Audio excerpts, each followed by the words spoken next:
This right here is the number of days before the midterm election, meaning that the fate of who controls the local, state, and federal legislatures throughout the whole country will be decided within the next 78 days. And given this reality, some people are getting, you can say, creative about the way that they are looking to affect change in the election's outcome. Case in point, you have Mr. George Soros, the left-wing billionaire who, just a few short weeks ago, spent roughly $80 million in order to help buy out a slew of Spanish-language media companies here in America, including one of the only conservative-speaking radio stations that you have here in the States. However, his plan might have actually backfired. That's because after this purchase, many of the star talents within these different Spanish-language media companies, well, they jumped ship because they did not want to work for a George Soros-funded entity. And wouldn't you know it, while I was down in Texas, I ran into Mr. Ivan Garcia Hidalgo, the president of Americano Media, which is the first nationwide conservative network within the Spanish language here in America. And he explained to me the story behind this George Soros takeover, how it led many news anchors to jump ship and come over to his media, as well as more generally. He explained to me the story of how, after the Cold War ended, communists in Latin America set up something called the Sao Paulo Forum in order to spread Marxism to every nation. Take a listen. Actually, Salem Media was working to buy about 18 properties from Univision Radio. One of them, was Radio Mambi in Miami. We launched back in March, first ever nationwide conservative network in Spanish. We launched on Sirius XM. Surprisingly enough, this group gets formed out of nothing, and they get funded by Soros, and they take that deal away from Salem, and they go out and buy all these properties in radio, including Radio Mambi, all over the country. So as this deal is progressing, as Salem is considering this purchase, another group forms using Soros's money, comes in and outbids Salem? Yeah, by a lot. I mean, look, I think Salem's offer was about $40 million. Soros tranched $80 million to this group of nobodies, and they paid $60 million for it. And really, the key intention was to kill Radio Mambi, which is the conservative station for the Cuban exile in Miami. And that's what it was about silencing and canceling conservative Hispanics. So you're saying even this conservative Cuban, anti-communist, I imagine, radio station, even they sold out to this George Soros? Well, it was owned by Univision. So Univision, Telemundo, CNN Español, so the three main networks in Spanish are all left-leaning. They're all Democrats.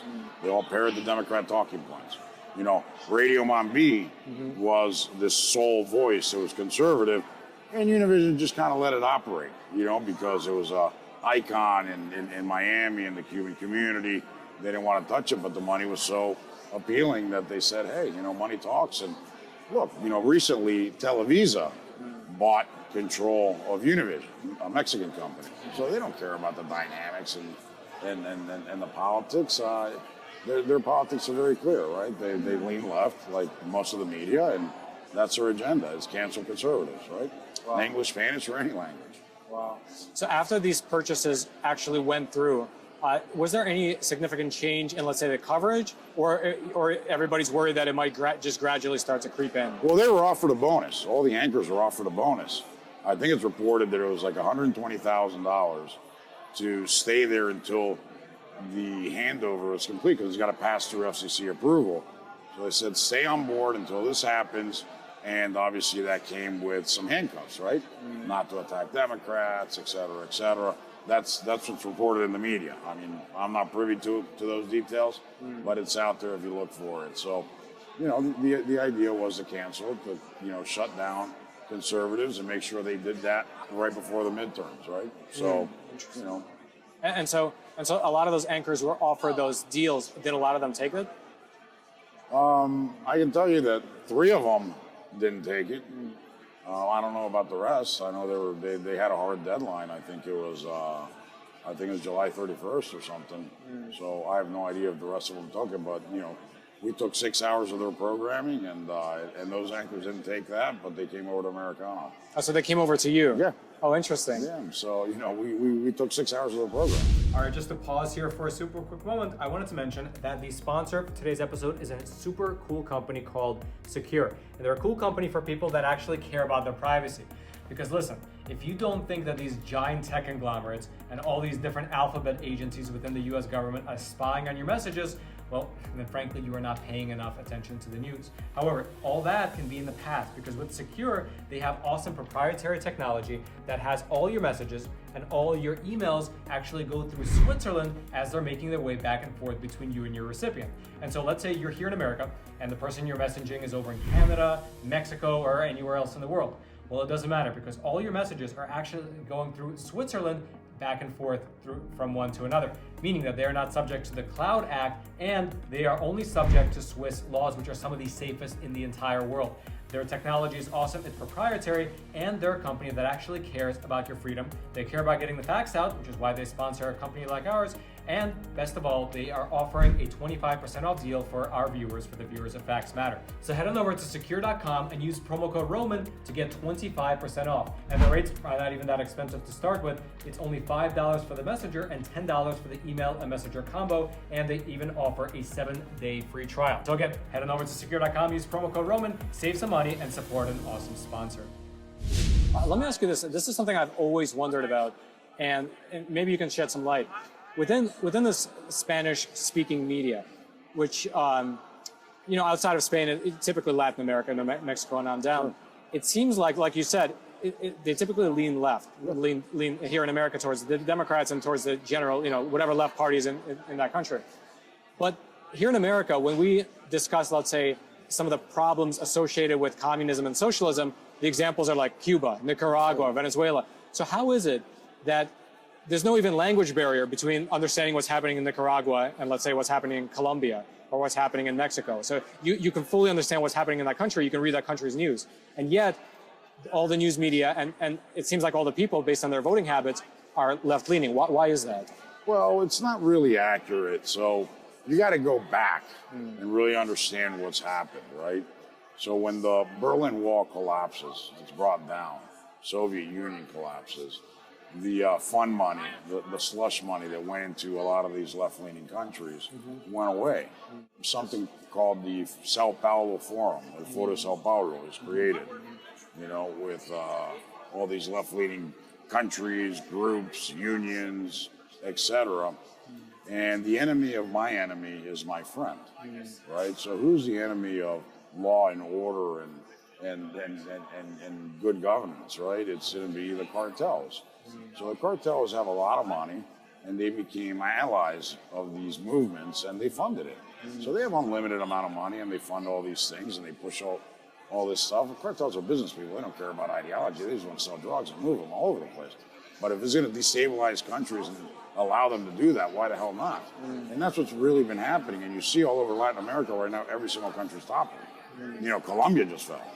To Petro. Peru just elected a Marxist Maoist, self-proclaimed. In Chile, same thing. Argentina's left. The only thing standing right now in Ecuador, they almost ousted Lasso.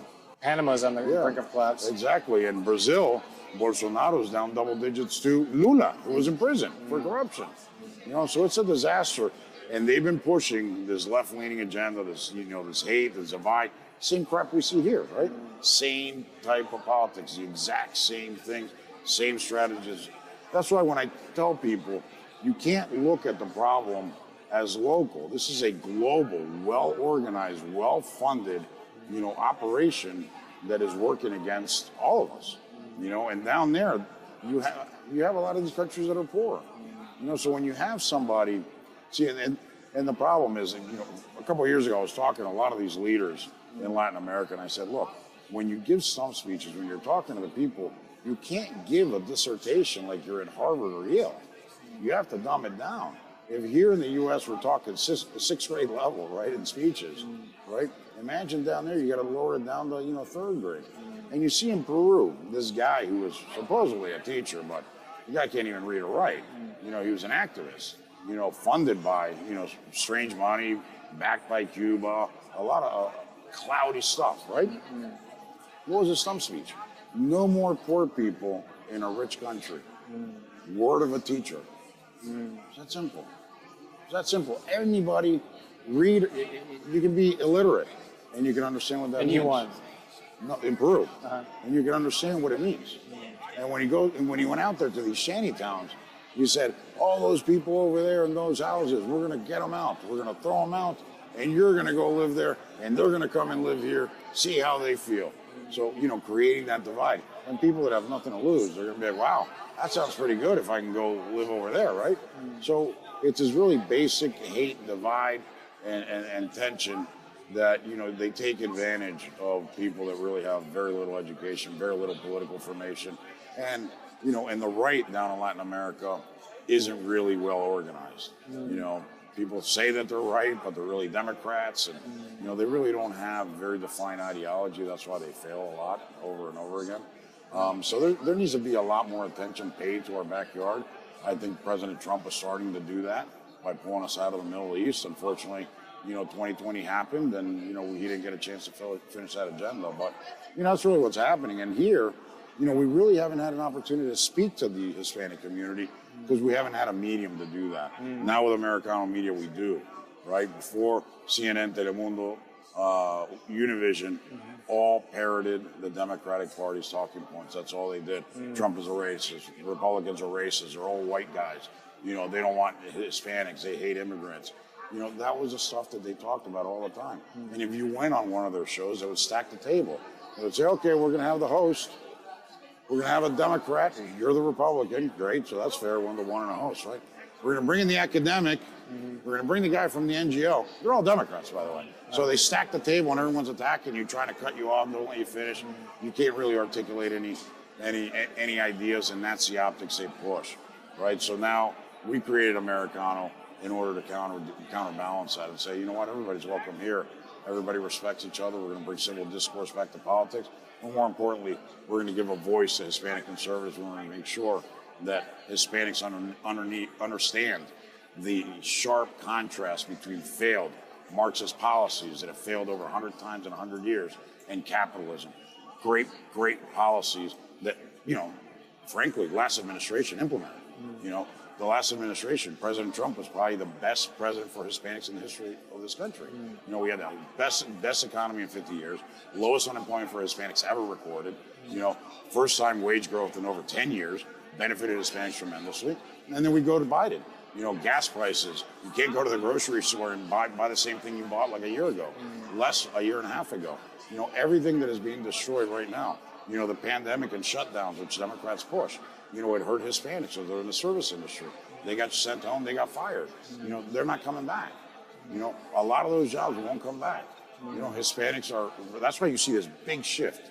See this big shift that started under Trump, you know, and it's going to continue. You know, if you go back in history, you go back to 2004, W, right? 43 got 44% of the Hispanic vote. 2008, McCain got 31. 2012, Romney got a dismal 27%. 2016, President Trump got 30%. No matter how hard they hit him, over 90% of the news pieces were negative hit pieces, right? And he still did better than Romney. And then in 2020, he got 38%.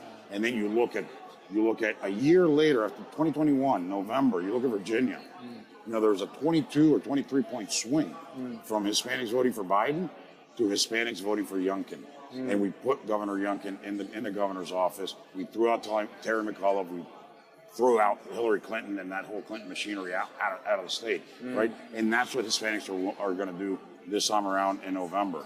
You know, they understand now where they can get their news. They understand where they can hear the facts, not fake news. That's why our slogan is "This is real" versus fake news. You know, so they're coming in droves, and they're committed to saving America, because this is, like Ronald Reagan said, the last beacon of hope. If America falls, there's nowhere to go, right? And so many of us have lost our countries or have come here, you know, seeking economic relief or whatever reasons, fleeing, you know, native countries, either ourselves, our parents, or our grandparents, right? And we understand that this is the greatest nation in the history of the world, and we have to fight for it, we have to protect it. And that's what we're willing to do right now. Wow, that's great. There's something I wanted to circle back on that you touched. Now, that was not the full interview. If you'd like to watch that interview in its glorious entirety, you can do so over on Epoch TV, which is our awesome no censorship video platform. The link will be right there at the very top of the description box. I hope you click on it, and I hope you check it out, because besides the entirety of this interview, over on Epoch TV, I publish somewhere between 2 to 3 exclusive episodes of Facts Matter that due to the regime of censorship here on YouTube, you just cannot find on this platform. And so if you'd like to watch that exclusive Facts Matter content, as well as the entirety of the interview with Ivan, well, again, it'll be over on Epoch TV. The link will be right there at the very top of the description box. And then until next time, I'm your host, Roman from the Epoch Times. Stay informed, and most importantly, stay free.